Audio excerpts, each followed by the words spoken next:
The accidental prime minister का और उसको लेकर जो सियासत हो रही है, जो हंगामा हो रहा है, उसी पर आज हम चर्चा कर रहे हैं। चारू प्रज्ञा बीजेपी से, आसिफ भामला एनसीपी से, doctor GVR Shastri political analyst, Aruna Mukim CBFC की पूर्व member, Murtaza Ali film critic और सुभाष त्यागी जो कि इस फिल्म में मुलायम सिंह का किरदार निभा रहे हैं, हमारे साथ इस चर्चा में जुड़ रहे हैं। पहले तो मैं ये साफ कर दूं कि इस डिबेट में हमने कांग्रेस से भी मांग की थी कि किसी को वो भेजें, लेकिन आजकल ये चलन हो गया है कांग्रेस में कि वो कई चीजों से बचते हैं और किसी को भेजते नहीं है डिबेट में। तो कांग्रेस से इस डिबेट में कोई नहीं है, इसलिए आसिफ भामला जी मैं आपसे शुरुआत कर रहा हूं। क्या जो इस फिल्म को लेकर आरोप लग रहे हैं और जो हंगामा हो रहा है, क्या वो उचित है? कि पिछले 4.5 साल में मौजूदा सरकार हर स्तर पर विफल रही है, चाहे वो एम्प्लॉयमेंट का विषय हो या किसानों की समस्या हो या जो अन्य न्यायपालिका के इश्यूज हो, उन तमाम पर नाकाम रही है। तो 4.5 साल में हमने कुछ किया नहीं है, तो अन्य पार्टी को, जो सामने की जो पार्टी है, उसको कैसे हम छोटा या नीचा गिराए, ये उनकी एक मुहिम है। लेकिन मुझे लगता है जनता इस देश की बहुत सतर्क है। मैं ये पूछना चाहता हूं कि एक्सीडेंटल प्राइम मिनिस्टर कैसे हुए मनमोहन सिंह जी? एक Manmohan Singh ji has been a reformist, he has been an economist, जो पिछली सरकार में नरसिंह जी सवाल बीजेपी से क्यों है? ये किताब 2014 में आई, अपने कार्यकाल में, जो कि मीडिया सलाहकार थे मनमोहन सिंह के, और उसको लेकर एक फिल्म बनाई जा रही है जिसमें अनुपम खेर किरदार निभा रहे हैं। इसमें बीजेपी कहां से आई? और अगर वो फिल्म बन रही है, जैसे उड़ता पंजाब बनी थी और पंजाब चुनाव की ठीक पहले आई थी, तब राहुल गांधी ने कहा था फ्रीडम ऑफ एक्सप्रेशन, तो आज फ्रीडम ऑफ एक्सप्रेशन क्यों नहीं है इस फिल्म में? जी लोकसभा के चुनाव के पहले ये फिल्म रिलीज हो रही है, सारी दुनिया जानती है अनुपम खेर जी के लीनेजेस के साइड पर है। इसमें सिर्फ और सिर्फ जो नीरव मोदी वगैरह के से जो जुटा हुआ पैसा है, ये वही लगा हुआ पैसा है, और ये एक राजनीतिक मैं ये कह रहा हूं, जब उड़ता पंजाब आई थी सर पंजाब चुनाव के पहले, तब तो कोई दिक्कत नहीं थी। राहुल गांधी ने ट्वीट किया था कि इस फिल्म को आने दीजिए, कोई इसको रोक नहीं सकता, ये फ्रीडम ऑफ एक्सप्रेशन है। मैं ये कहूंगा, लोकसभा चुनाव में तो अभी है 5 महीने। फ्रीडम ऑफ, ठीक है, मैं आपका जवाब देना चाहूंगा इस पर। फ्रीडम ऑफ एक्सप्रेशन है, बिल्कुल है, लेकिन फ्रीडम ऑफ एक्सप्रेशन में आप जिस किरदार के ऊपर फिल्म बना रहे हो, जो आपका मुख्य किरदार है, क्या आपने उनसे बात की? क्या आपने उनसे सलाह की कि भाई आपके मैनरिज्म पर, ये तो किताब पर बेस्ड है सर, ये अपनी मर्जी से थोड़ी बना रहे हैं, और किताब तो 2014 से है, और 2019 के चुनाव से 5 साल पहले से। सुनिए, मैं आपको बता रहा हूं, संजय बारू जी की जो किताब है, उसमें ये आपका जो ऑर्डिनेंस का जो सीन्स इसमें इंक्लूड है, वो उनकी किताब में कहा है? उसके पहले तो उनका राजीनामा हो चुका था। तो मैं ये पूछना चाहता हूं कि मैं ये कह रहा हूं कि संजय बारू सामने आए, मनमोहन सिंह सामने आए, जब किताब लिखी गई मनमोहन सिंह ने तो कोई एतराज नहीं जताया। आज फिल्म बन रही है तो कांग्रेस को एतराज क्यों? एक सेकंड में आ रहा हूं। किताब लिखना और फिल्म के जरिए से नहीं, फिल्म के जरिए से एक गलत धारणा क्रिएट करना, ये दो अलग चीजें हैं। तो गलत धारणा थी तो मनमोहन सिंह कहते हैं ना कि इस किताब में सब गलत लिखा है। मनमोहन सिंह क्यों चुप बैठे हैं? लिखा है गलत, उनकी बेटी ने ऑब्जेक्ट किया। नहीं तो मनमोहन सिंह ने क्यों नहीं किया? जो सपुत्री है मनमोहन सिंह सरकार में प्रधानमंत्री थे या उनकी बेटी थी? मनमोहन सिंह जी का स्तर, देखिए मनमोहन सिंह जी का स्तर वो नहीं है, वो कम बोलने वाले हैं और काम ज्यादा करने वाले लोगों में से हैं। मनमोहन सिंह ने अभी अपने आप को एक्सीडेंटल फाइनेंस मिनिस्टर भी बताया 4 दिन पहले। आखिरी तो जब बोलना होता है वो बोलते हैं, ऐसा नहीं है। और उन्होंने ये भी बोला कि मैंने बहुत प्रेस कॉन्फ्रेंस की है। मुझे ये बताइए चारू प्रज्ञा जी, अनुपम खेर एक बात बार बार कह रहे हैं कि इस फिल्म को देखिएगा तो मनमोहन सिंह जी से आपको प्यार हो जाएगा। बीजेपी अपने ट्विटर हैंडल से उस फिल्म का ट्रेलर क्यों ट्वीट कर रही है जिससे कि कांग्रेस के नेता से किसी को प्यार हो जाए? देखिए सुशांत जी, मैं पहले अपने सीनियर को करेक्ट करना चाहूंगी। ये सबसे पहले इनको ऑब्जेक्शन है किताब के नाम पर, जो सेम नाम मूवी का रखा गया है, एक्सीडेंटल प्राइम मिनिस्टर। सर मैं आपको बता दूं, एक्सीडेंटल प्राइम मिनिस्टर अपने आप को former prime minister Manmohan Singh ji ने खुद बोला है। उनके खुद के स्टेटमेंट पर इस किताब का नाम एक्सीडेंटल प्राइम मिनिस्टर रखा गया, और इस किताब के ऊपर बेस्ड है ये पिक्चर। ये देश में या दुनिया में पहली बार नहीं हो रहा, बहुत बार ऐसा होता है किताबों को उठाकर मूवीज में अडेप्ट किया जाता है, जो किताबों में सीन्स है वही पिक्चर में दिखाई दिए जाते हैं। ये किताब 5 साल पुरानी है, और ये किसने लिखी रही है। कई सीन सर मुझे जब आप बोल रहे थे मैंने आपको इंटरप्ट नहीं करा। जब ये किताब आई 5 साल पहले, 5 साल में इस किताब की बहुत बिक्री हुई है, सबने ये किताब पढ़ ली है। आपने शायद नहीं पढ़ी होगी, मैंने पढ़ी है। इस किताब में ऑर्डिनेंस के पूरे कागज फाड़ के फेंकने वाला जो सीन है इस किताब में लिखा गया है। ये आपकी मैं दूसरी बात का जवाब दे रही हूँ। तीसरी बात ये है, अगर मनमोहन जी को इस किताब की किसी भी बात पर ऑब्जेक्शन था, वो कोर्ट क्यों नहीं गए? 5 साल बीत गए हैं, वो कोर्ट जा सकते थे। अगर उनको लगा कि कहीं डेफेमेशन है, मानहानि है, गलत कुछ प्रोजेक्ट किया गया है, उनकी बेटी के मुंह से बोलने पर आप क्यों जा रहे हो? हमारे देश में तो इतने सारे विकल्प हैं जहां कर आप ऑफिशियली कंप्लेन। मेरे सवाल का जवाब दे दीजिए ना कि मनमोहन सिंह से प्यार हो जाए ऐसी फिल्म आ रही है और बीजेपी अपने ट्विटर हैंडल से इसको ट्वीट कर रही है, ऐसा क्यों? देखिए, ऑन अ लाइटर नोट, कभी कभी अगर आपको लगता है कोई चीज देखने के लिए अच्छी रहेगी, आप उसके बारे में बात करते हैं। मैं मेरे ट्विटर हैंडल से बात कर रही हूँ, आप भी कर रहे हैं। मैं ये मानती हूँ इस पिक्चर में जो दिखाया गया है, फिल्म आया जिससे राहुल गांधी से लोगों को प्यार हो गया, बीजेपी का ट्विटर हैंडल निर्देशक ही वो है। ये अब फिल्म के स्क्रिप्ट राइटर भी वही है। आप मेरे उनको छोड़िए, आप मेरे सवाल का जवाब दीजिए। तो राहुल गांधी को पसंद करने वाली फिल्म आप लोग ट्वीट करेंगे? नहीं करेंगे। आप इसलिए ट्वीट कर रहे हैं कि इसमें गांधी परिवार पर हमला होता है। नहीं, बिल्कुल भी नहीं। हम इसलिए ट्वीट कर रहे हैं, इसको स्वीकार कीजिए। हम इसीलिए ट्वीट स्वीकार करने में क्या बुराई? ट्वीट कर रहे हैं। राहुल गांधी उड़ता पंजाब को सपोर्ट कर रहे थे, उनको पंजाब में फायदा हो रहा था। हमें वो दिख रहा है जिस बारे में हम अब तक बात करते आ रहे हैं। अगर हमें वो चीज दिखाई दे रही है, तो आप इतने उतावले हो गए कि अपने ट्विटर हैंडल से ट्वीट कर दिया। अरे सिर्फ ट्रेलर ही तो ट्वीट किया है कांग्रेस ने, यही काम कर दिया मध्य प्रदेश में पिक्चर बैन कर दी है सिर्फ ट्रेलर की नहीं कर पाया। मैं ये दर्शकों के लिए बता दूं, मध्य प्रदेश सरकार ने बैन नहीं किया है द एक्सीडेंटल प्राइम मिनिस्टर को, ये ऑफिशियल लाइन है उनकी, ये मैं आपको बता रहा हूं। तो ये खबर जो भी आपको बोले ये गलत है। अब आगे मैंने जब पिछली बार ट्विटर देखा था, तो गलत खबर, मैं आपको क्लेरिफाई कर रहा हूँ। कांग्रेस ने एक लेटर जारी किया है जिसमें इन्होंने लिखा है या तो आप हमें ये पिक्चर दिखा दीजिए वरना हम इसको चलने नहीं देंगे। अब यूथ कांग्रेस क्या आ रहा हूं सर, आ रहा हूं। डॉक्टर जीवीआर शास्त्री मुझे ये बताइए कोर्ट है कि यूथ एक कांग्रेस, किताब जो पिछले 5 साल से करेंगे? मार्केट में है, उस पर किसी को लगा फिल्म बननी चाहिए, उसने बनाई। अनुपम खेर लगातार ट्वीट करते रहे जब फिल्म की शूटिंग चल रही थी, तब किसी ने कुछ नहीं कहा। अब फिल्म रिलीज होने वाली है तो हंगामा हो रहा है। क्या कांग्रेस को इस बात की तकलीफ है कि मनमोहन सिंह, जिनको कि एक तरीके से विलन बताया गया, वो उन पर से वो दाग हट जाएगा और सोनिया गांधी और राहुल गांधी पर ज्यादा सवाल उठने लगेंगे इस फिल्म के बाद? डॉक्टर शास्त्री, देखिए, किसी को तकलीफ हो ना हो इससे कोई बात नहीं बनती। बात ये थी, एक डेमोक्रेटिक कंट्री है, फिल्म बनाना अच्छी बात है, बनाए और देखना भी चाहिए। लेकिन फिल्म का 1-2 ऑब्जेक्टिव होता है, या एक एंटरटेनमेंट की तौर पे होती है या समाज की प्रति एक मैसेज देने वाली मूवी होती है।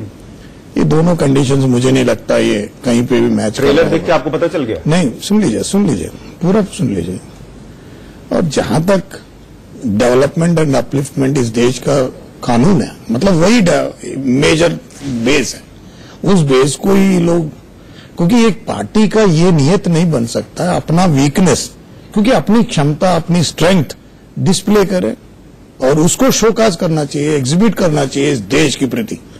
ये नहीं किसी दूसरी पार्टी का कमजोरी बना करके नहीं है, जो सच में नहीं है उसको बना करके दिखाना। नहीं, उन्हें आप इंटरनल बात पूछते हैं, समझे? एनटी रामाराव का भी बना है, ठाकरे की क्या बनाना, एनटी रामाराव का भी बना है, एनटी रामाराव का भी बना है। इस देश का दौर्भाग्य है, इस देश की राजनीति की दौर्भाग्य है, क्योंकि ये राजनीति की दौर्भाग्य में बीजेपी शामिल हो गए, इसी से रोने वाला, क्योंकि ये देश की जनता को घुमा नहीं सकते, गुमराह नहीं सकते। देश की जनता अच्छी तरह जानती है आपको, जो भी कह रहे हैं, जो 5 स्टेट में जवाब मिला वही जवाब आपको 2019 में अच्छी तरह मिलने वाला है। इसकी आप इंतजार करिए। डॉक्टर शास्त्री, आते वक्त जो दे रहा है दुरुस्त है, डॉक्टर शास्त्री फल आने वाला है। आप जितना मर्जी, शास्त्री जी मेरी बात को सुन लीजिए, कुछ नहीं कर पाए। शास्त्री जी मेरी बात सुनिए, आपने कहा इसमें लोगों का इंटरेस्ट क्या होगा इस फिल्म को देखने को लेकर? अभी तक ट्रेलर को देखने को लेकर इतना इंटरेस्ट है, लोग जानना चाहते हैं बंद कमरे में क्या बातें हुई, संजय बाबू ने किताब को कोई फिल्म बनाकर रख रहा है, आपको क्या दिक्कत है या किसी को क्या दिक्कत है? बात करने के लिए टाइम नहीं है, उनको उसको रक्षा करने के लिए टाइम नहीं है। सुबह शाम तक ट्विटर में यह करते रहेंगे इनसे ये मूवी से ये फायदा है, इनसे ये फायदा नहीं है, इनका काम ही यही है, इनका डेवलपमेंट नहीं, आप डेवलपमेंट बात ही नहीं कर सकते। 4.5 साल आप 4.5 साल टाइम गवा दिया, आपको भी नहीं पता।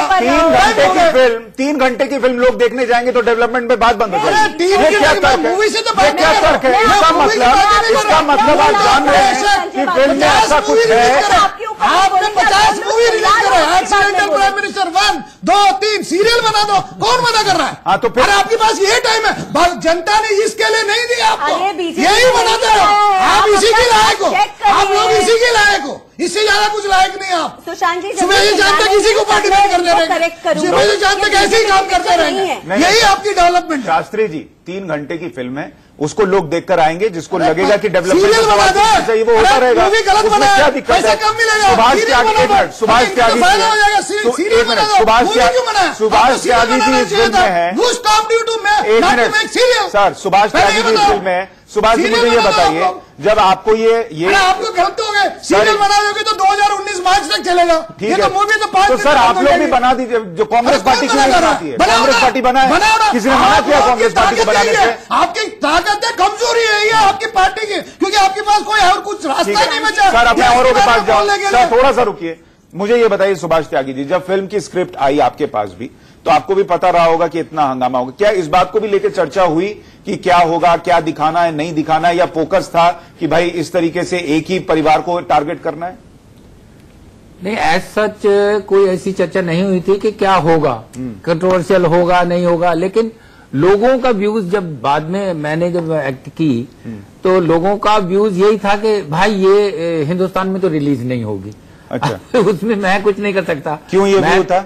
अब पता नहीं क्या उनका क्या व्यूज है। मैं तो एज एन एक्टर मैंने एक्टिंग की, मुझे एक्टिंग करने से नहीं रोक सकते। मैं आपके पास भी जब स्क्रिप्ट आई होगी सर, आपको देखकर ये लगा कि ये फिल्म क्यों बननी चाहिए, लोगों का इसमें क्या इंटरेस्ट होगा? मेरे पास पूरी ये आपको बहुत इंटरेस्टिंग लगा किरदार कि भाई ये बात तो लोगों को पता लगनी चाहिए? मेरे पास जो पूरी स्क्रिप्ट नहीं थी, मेरे पास खाली एक मुलायम सिंह वाला किरदार था, मुलायम सिंह का किरदार था, और उसमें न्यूक्लियर डील के ऊपर डिस्कशन करनी थी प्रेसिडेंट के साथ में। मेरे पास तो वो ही था सारा का सारा, और मैंने वो की। तो मुझे कोई ऐसी दिक्कत नहीं लगी उसमें। न्यूक्लियर डील के बारे में बात कर रहे हैं। हाँ। और मुलायम सिंह उसको स्प्रेड करना चाहता था कि भाई उसकी पार्टी उसको एक्सेप्ट करेगी या नहीं करेगी, बस वही था। और उसके लिए मुझे कोई ऐसा वो नहीं लगा कि इसमें। मुर्तजा मुझे एक बात बताइए कि 2 फिल्में हैं, एक ठाकरे है और एक द एक्सीडेंटल प्राइम मिनिस्टर है। सवाल ये उठ रहा है कि क्या द एक्सीडेंटल प्राइम मिनिस्टर इसलिए बनाई गई कि बीजेपी को फायदा हो और कांग्रेस को नुकसान हो? ये तो देश में पहले से बना हुआ है, एमजी रामचंद्रन का बना हुआ है, एनटी रामाराव का बना हुआ है, सबका बना हुआ है। हाँ। ये पहली बार थोड़ी कर रहे हैं लोग। तो फिर कांग्रेस पूरा देश की जनता वाकई में इसके लिए है। पूरी ये पुराना आचार है, ये पुराना आचार लेके बदबू की आचार लेके घूम रहे हैं। पुराना आचार से कांग्रेस को क्या दिक्कत है? जनता की आज की आचार बेचने दीजिए, जनता नहीं खरीदेगी, आप लोगों को क्या दिक्कत है? इससे कोई फायदा नहीं है उसको। मुर्तजा मुझे ये बताइए, क्या फिल्में जो है इसी में सक्षम है सर, थोड़ा इसी में सक्षम है सर, ये एग्जीबिशन मैनेजमेंट में सक्षम है, इवेंट मैनेजमेंट में सक्षम है। ठीक है, दूसरी जनता ने तय कर चुका है। ठीक है, जनता तय कर चुका, जनता फिल्म देखने नहीं जाएगी। देखिए, सुशांत एक से मैं मुर्तजा से पूछूं, इमरजेंसी लगाई थी और उसके बाद जितनी भी पिक्चरें कांग्रेस परिवार पे, गांधी परिवार पे बनी गई है, उन सब पर फ्रीडम ऑफ स्पीच की जो बात करते घूमते हैं उसको कर्ब करते हैं। आंधी आई थी, किस्सा कुर्सी का आई थी, हाल ही में हिंदू सरकार आई थी, और अभी आ रही है एक्सीडेंटल प्राइम मिनिस्टर। आप बताइए कौन सी ऐसी मूवी ये बनने देते हैं जो इस परिवार पे या इस पार्टी पे रिफ्लेक्ट करती है और ये खुल्लम खुल्ला लोगों को देखने देते हैं? मुर्तजा मुझे ये बताइए कि ठाकरे से क्या शिवसेना को कोई फायदा हो जाएगा कि लोगों के जहन में ठाकरे फिर से जिंदा हो जाएंगे और उनकी यादों मैंने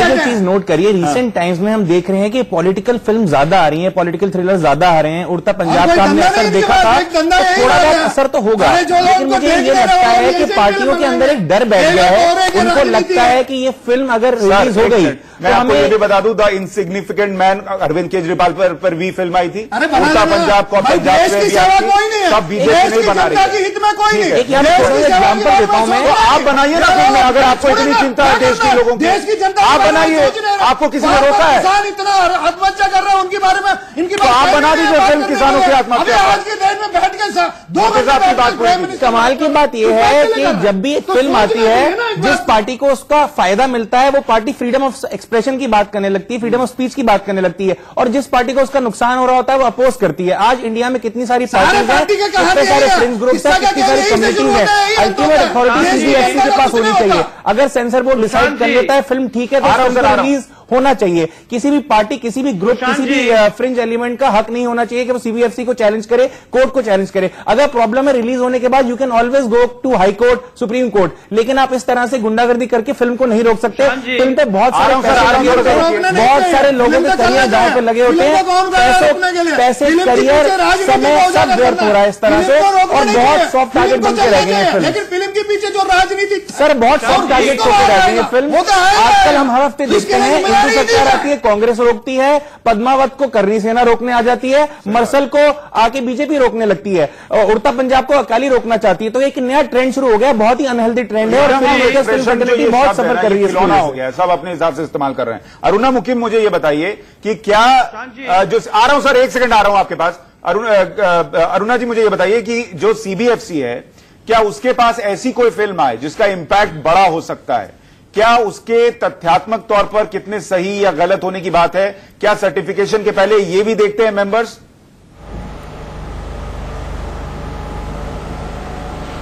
कुछ हेलो, साइन कर देते हैं। आवाज चली गई है, मुझसे सवाल पूछा जा रहा है, आवाज नहीं। अरुणा जी, आप सुन पा रही है मुझे? अरे प्लीज, अनुपम खेर साहब का आवाज आ रही है आपको? कर देते हैं। अब आ रही है, आप दोबारा बोलें। पूछ रहा था कि जब ऐसी फिल्में आती हैं central board for film certification के पास, जिसका बहुत बड़ा इंपैक्ट हो सकता है, तो उसमें तथ्यात्मक तौर पर क्या सही है, नहीं है, ये भी जो बोर्ड है वो देखता है और उसके बाद सर्टिफिकेशन देता है? बिल्कुल, as a censor board member जब हम देखते हैं किसी भी मूवी को, तो पूरी रिस्पॉन्सिबिलिटी होती है हमारे ऊपर कि किसी भी मूवी का समाज पे या हमारे देश पे क्या प्रभाव पड़ेगा। अब जैसा कि कहा गया जा रहा है कि ये 5 साल पहले किताब आई थी, तो किताब का किसी भी इंसान के ऊपर इतना प्रभाव नहीं पड़ता जितना सिनेमा का पड़ता है, क्योंकि वो नजारे हमारे सामने चल रहे होते हैं। इसीलिए सेंसर बोर्ड फिल्मों के लिए बनाया गया है, किसी किताब के ऊपर नहीं बनाया गया है। आप किताब कैसे भी लिख सकते हैं, कोई मैं गड़बड़ हो गया, अगर सेंसर बोर्ड बस इनका 2 ही मुद्दा है। लेकिन अगर मैंने आप लोगों के बीच में नहीं बोला, मुझे लगता है आप भी मेरे बीच में ना बोले प्लीज। सोचना चाहिए, let me finish my self. ऐसी राजनीति, ऐसी गंद की राजनीति पे आप लोग सोचना चाहिए इस तरीके से। अरे आप लोग ऐसा है, जब सेंसर बोर्ड अगर हरी झंडी दे देता है, तो मुझे लगता है कि किसी भी पॉलिटिकल पार्टी को कहीं कोई एतराज नहीं होना चाहिए। सेंसर बोर्ड में बहुत रिस्पॉन्सिबल लोग बैठे हैं, उनके जो चेयरपर्सन है वो बहुत रिस्पॉन्सिबल है। इस देश हमें ना बीजेपी से मतलब है, ना कांग्रेस से मतलब है। हमें अगर उत्तर पंजाब को फेवर किया जाता है तो फना को भी फेवर किया जाता है। कोई माइकल लाल रोक नहीं सकता, लेकिन ये बात बता, फना को भी रोका जाता है, गुजरात में उड़ता पंजाब को सुप्रीम कोर्ट जजमेंट देने के बाद भी आज तक महिला सबरीमाला पहुंच नहीं पाए। मैं सिर्फ इतना कहना चाहती हूँ, याद रखना कि जब कोई आसिफ जी अपनी बात कहिए, आप जो कहना चाह रहे हैं। आसिफ जी, तय नहीं करेंगे कि कौन मूवी देखेगा। जरा आप अन्य पैनलिस्ट से आप कहें अगर चुप बैठने के लिए, तो मैं अपनी बात रखूं। सुशांत जी, सर मैं तो कह ही सकता हूं, request other panellist to please, freedom of expression कम से कम मेरे शो में तो है सर, कि कौन सी मूवी चलेगी, कौन सी नहीं। तो बस तो बाकी के जो आपके जो पैनलिस्ट है उनसे आप कहिए मुझे 2 मिनट का वक्त दे कम से कम। प्रेस कॉन्फ्रेंस में बोला था उन्होंने कि हमने, देखिए एक पैनलिस्ट ने कहा कि भाई कांग्रेस, मैडम जरा आप अगर आप हमें बोलने का मौका दें। अरुणा जी थोड़ा सा रुक जाइए, वो बात रखना चाह रहे हैं। अरुणा जी थोड़ा सा रुक जाइए, बोलने का मौका जी। आसिफ जी बोलिए। एक पैनलिस्ट ने कहा एक पैनलिस्ट ने पूछा कि भाई कांग्रेस क्यों नहीं फिल्म बनाती है। देखिए एक मिनट इतना सुन लीजिए। पैसा नीरव मोदी का और चोकसी का कांग्रेस के पास है नहीं, और कांग्रेस को इस स्तर पे गिरने की इच्छा नहीं है। मैं तो ये भी कहूंगा कि कांग्रेस को ज्यादा क्यूरियस या ओवर रिएक्टिव होने की भी जरूरत नहीं है, क्योंकि 4.5 साल में आपने जो किया उसका नतीजा पिछले 3 चुनाव में आपने देख लिया। तो ये 2.5 घंटे की फिल्म जो कि काल्पनिक विषयों के आधार पर बनी है, मैं तो ये कहूंगा ये क्या लोगों की मूड और ट्रेंड चेंज करेगी? ये कहीं ना कहीं गलत धारणा है। और जहां तक के ट्विटर की बात है तो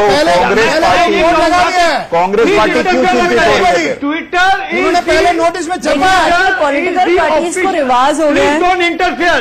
ट्विटर इज दी रिवाज चलने लगा है, हर पॉलिटिकल पार्टी को फिल्मों को टारगेट बनाना ही है। आप इस फिल्म का Actors प्रचार target बनाए जाते हैं, अपने जब नसीरुद्दीन ऑफिशियल शाह हैंडल से बोलते कर हैं, रहे तो वो हैं, target तो आप बनते हैं। क्या निर्देश दे रहे हैं लोगों कोई को? मूवी आती है तो आप टारगेट होती है। क्या लोगों को संदेश देना चाह रहे हो? बहुत हिम्मत चाहिए जनाब, बहुत हिम्मत चाहिए। प्रधानमंत्री मनमोहन सिंह जी ने जब नसीरुद्दीन देश शाह का बोलते हैं, विकास उनका कर भी दिया है, बनाया जाए। लोगों को पता है। एक मिनट। राष्ट्रीय स्तर पर हर देश के विकास के हर देश जानता है, देश उसकी गवाही दे रहा है। और आपकी ये 2 घंटे की काल्पनिक आपको ये लगता है कि तो कहीं न कहीं आपकी गलती है, ये कहीं न कहीं आपकी कमी है, और कहीं न कहीं ये सोच आपको जवाब देगी। आपने फिल्म का भी माध्यम नहीं छोड़ा है, आपने फिल्म का भी माध्यम छोड़ा नहीं है देश को गुमराह करने के लिए। एक बात को बंद करिए। थोड़ा सा सुन लीजिए। हाँ बोलिए। फ्रीडम ऑफ एक्सप्रेशन की बात कर रहे हो तो फ्रीडम ऑफ एक्सप्रेशन पे रखो। आपने पद्मावती को क्यों बीच में ला रहे हो? पद्मावती को रोका है आपने। अच्छा। राजस्थान में, मध्य प्रदेश में आपने रोका। हो गया। किस केसेस में रोका था? शास्त्री जी, कौन सी मुसीबत मोनोलॉग हो नहीं है। आपको कौन सी मुसीबत हो शास्त्री जी, गई? आप मोनोलॉग पे चालू रहते हैं, ऐसे तो नहीं मोनोलॉग आप क्या देश की जनता देख रहे हैं आपके शास्त्री आप क्या जी करोगे? इतना बीपी हाई तो कांग्रेस के नेताओं का नहीं है जितना आपका हो गया। देश की नेता है, बोलने का तरीका है, ये बोलने का तर्क है, बोलने का तर्क है। देखने वाला कोई ऐसे नहीं देखता है, आवेश नहीं देखता है, तर्क रखता है, क्योंकि देश की जनता के प्रति रख रहा हूँ मैं, आपकी पार्टी की तरफ। तो देश की जनता नहीं जाएगी फिल्म देखने, छोड़ दीजिए। जो बात आती है वो बात नहीं करता बता देना, मैं मैं किसी की पार्टी से नहीं कर रहा हूँ ना, मैं अपने देश की जनता की तरफ से कर रहा हूँ। उसमें आप उसमें भी आपको सर, आप राज्यों में आप देख चुके हो, भुगत चुके हो। सर मैं ये कह रहा हूँ, आप में अभी हिम्मत है, मैं आपका स्वागत करता हूँ। शांत हो जाओ। मैं आराम से एक बात बोलना चाह रही हूँ। सबसे पहली बात, संजय बारू जी का इंट्रोडक्शन अगर जिसे पता नहीं है मैं बता दूं, संजय बारू जी को मनमोहन सिंह जी अपना बेटा मानते थे। उनके हमें पता है, हमें पता आप किसके काम कर रहे हैं। सर अच्छी तरह अनुपम खेर किसका काम कर रहा है ये भी हमें पता है। आपके मन में जो आ जाता है वो बोल दो। मैडम आपका नाम होता है अनुपम खेर जिनके लिए काम कर रहे हैं, काम कर रही है, देश को पता है। प्रवचन मत दो जो सुनने के रहेगी नहीं। आपका चुनाव खत्म होगा प्रशांत जी, ये ऐसी बात नहीं है ना। संजय बारू आप किसका दोनों काम चिल्ला कर रहे हैं? लीजिए, जनता आप में से किसी को भी देश नहीं बता जानती रही। है कि संजय बारू किसका काम कर रहे हैं। पर सर इतना चिल्लाइएगा तो जनता और देश फिल्म देखने जानती है कि जाएगी। जैसा अनुपम क्या है खेर फिल्म में किसका किसको काम काम कर रहे हैं। प्रशांत जी, आपको एक बहुत सिंपल बात बता दी। बीजेपी का और फायदा होगा।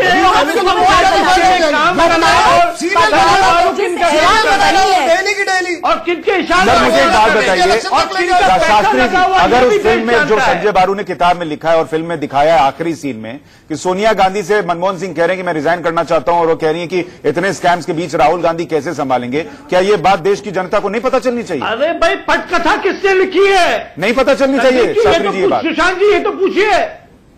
अरे पटकथा जिसने लिखी है वो किताब लिखी है, वो किताब से उठाई है और उसको दिखा रहे हैं कि लोगों को क्यों नहीं पता चलना चाहिए बंद कमरे में क्या हो रहा था। हर वक्त मनमोहन सिंह ही विलन क्यों रहे? हम एक छोटे से ब्रेक के लिए रुक रहे हैं सर, कर रहे हैं। हमारे साथ चारू प्रज्ञा बीजेपी की प्रवक्ता मौजूद हैं, हमारे साथ अरुणा मुकीम जो कि फॉर्मर मेंबर हैं सीबीएफसी की, वो मौजूद हैं, सुभाष त्यागी जो कि एक्टर हैं इस फिल्म में और उन्होंने मुलायम सिंह का किरदार निभाया, वो भी हमारे साथ हैं। सुभाष जी, ये मौका मैं नहीं जाने दूंगा, फिल्म तो आने में अभी समय है, लेकिन मैं चाहता हूं दर्शकों के लिए एक सीन हम उनको पहले ही दिखाएं जो ट्रेलर में भी नहीं है, जो आपने निभाया है मुलायम सिंह का किरदार, जब मुलायम सिंह न्यूक्लियर डील पर बात करने के लिए राष्ट्रपति के पास जाते हैं। तो वो सीन अगर आप जरा बताएं क्या है और आपने क्या किया है उसमें। देखिए, प्रेसिडेंट के साथ न्यूक्लियर डील पे बोलने गए थे जब मुलायम सिंह, तो बैठ के उन्होंने कहा हम आपसे पूछना चाहते हैं कि ये जो न्यूक्लियर डील है वो देखें ये ठीक है कि नहीं है, क्योंकि हम अपने सहयोगियों को बताना चाहते हैं। जैसे ये अमर सिंह जी बैठे हमारे साथ में, इनको तो बताएंगे, तो नहीं बताया तो ये तो फिर सब गड़बड़ होगा ना। इसीलिए हम आपसे पूछना चाहते हैं, आप हम बताइए कि न्यूक्लियर डील देश के लिए ठीक है कि नहीं है, तो हम समर्थन दें उनको। तो प्रेसिडेंट ने कहा ठीक है। हाँ बस, हम तो यही आते थे कि आप हमें बता दें कि ये ठीक है, अब हम इन सबको बता देंगे अपने सहयोगों को, तो काम हो जाए। बहुत बढ़िया सर। तो चारू जी, ये ऐसी बातें हैं जो कि कई बार बंद कमरे में हुई हैं, और कई बार लोगों का इंटरेस्ट होता है कि आप, बहुत सारे लोग इस देश में जानना चाहते हैं कि भाई जिनको उन्होंने जिम्मेदारी सौंपी वो क्या कर रहे थे, क्या नहीं कर रहे थे। तो ये बातें अगर बाहर आती हैं तो इसमें ऐतराज नहीं होना चाहिए, लेकिन फिर दिक्कत वही होती है कि कहीं इसका पॉलिटिकल माइलेज लेने की कोशिश होती है तो सवाल उठने लगता है। ये सुशांत जी, मैंने मूवी देखी नहीं है क्योंकि रिलीज नहीं हुई है, लेकिन किताब के कुछ एक्सट्रैक्ट्स हैं जो मूवी में अडेप्ट हुए हैं, जिस पर मुझे लगता है कांग्रेस पार्टी ज्यादा ऑब्जेक्शन उठा रही है। और उनमें से एक वो सीन है जब राहुल गांधी जी ऑर्डिनेंस के कागज ऐसे फाड़ के फेंक देते हैं, और इस तरीके के कई सारे सीन्स इसमें दिखाए गए हैं जिस पर कांग्रेस पार्टी को आपत्ति है। और इसीलिए जो यूथ कांग्रेस है वो ऑब्जेक्ट कर रही है, वो बोल रही है या तो हमको ये पिक्चर आप पहले दिखाइए, हम जो कट्स बोले आप इसमें करिए, वरना हम इस मूवी को कहीं भी इंडिया में स्क्रीन होने नहीं देंगे। मेरा लेकिन कहना यह है कि अगर आपको किसी बात से आपत्ति है, आप सीबीएफसी क्यों नहीं गए, आप कोर्ट क्यों नहीं जा रहे, आप वहां जाकर बोलिए। आप सीधा प्रोड्यूसर को जिस तरीके की चिट्ठी लिखे है, अगर आपने वो चिट्ठी पढ़ी होगी सुशांत जी, उस चिट्ठी में आखिरी लाइन यही लिखी है, अगर आप हमारा कहना नहीं मानेंगे हमारे पास और भी तरीके हैं स्क्रीनिंग बंद कराने के। इस तरीके की धमकी देने वाली चिट्ठी कांग्रेस, वो चिट्ठी तो जा चुकी है और अनुपम कह रहे हैं कि फिल्म को रिलीज होने से कोई नहीं रोक सकता। तो देखते हैं कि 11 जनवरी को फिल्म रिलीज होनी है और उसके पहले और क्या बवाल होता है। बहुत शुक्रिया आप सभी का, आज जवाब तो देना होगा में जुड़ने के लिए। फिलहाल के लिए इतना ही, लेकिन आपको छोड़े जा रहे हैं हमारी खास पेशकश भैया जी इस्माइल के साथ।